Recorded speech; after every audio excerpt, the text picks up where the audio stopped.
Let's solve this question. A person can see up to 600 meters in fog. When he was running on a road parallel to railway track at a speed of 5 km per hour, he saw a train coming from behind. After 6 minutes, train crossed him and disappeared. If the length of train was 800 meters long, find the speed of the train. Now, there is this man who is walking beside or walking along the railway tracks with a speed of 5 km per hour. Now, this is railway track.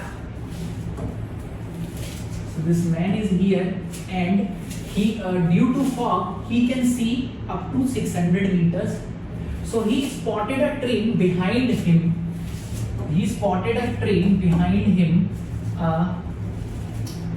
So because he can see up to 600 meters, so the point where he spotted the train would be 600 meters behind from that man.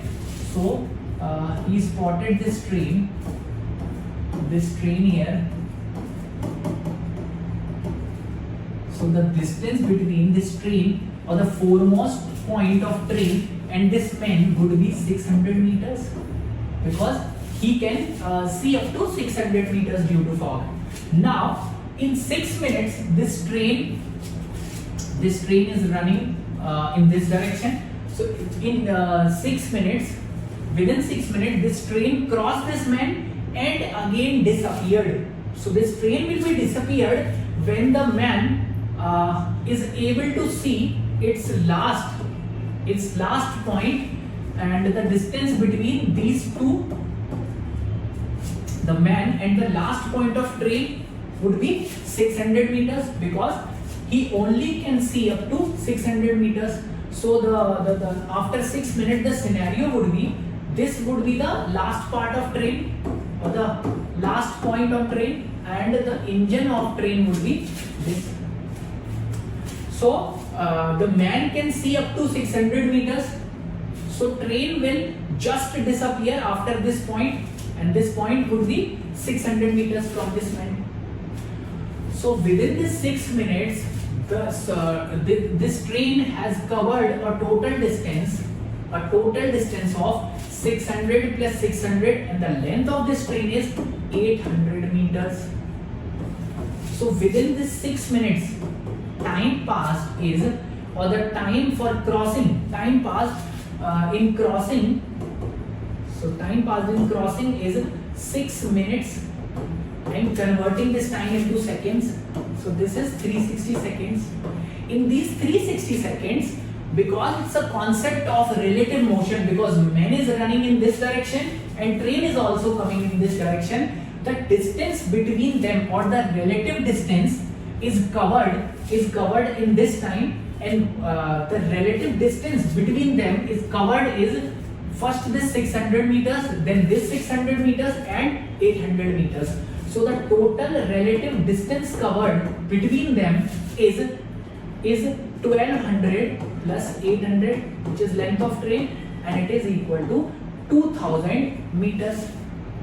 And this distance in this 360 seconds is covered at a rate of speed or relative speed. This distance in this time will be covered at a relative speed of train minus speed of man, because both are going in the same direction. Speed of man is 5 km per hour. If I convert into meter per second, I have to multiply by 5 by 18, so it becomes 25 by 18 meter per second. So the relative speed of both of relative speed of them would be St minus Sm. Speed would be equal to distance, that is 2000, and it is covered in 360 seconds, which becomes 50 by 9 meter per second. So the relative difference, which is the difference of speed of train minus speed of man, that is 25 by 18, comes out to be 50 by 9. So I got the speed of train as 50 by 9 plus 25 by 18. taking the LCM, it becomes 100 plus 25 upon 18, so it is 125 divided by 18. 125 divided by 18.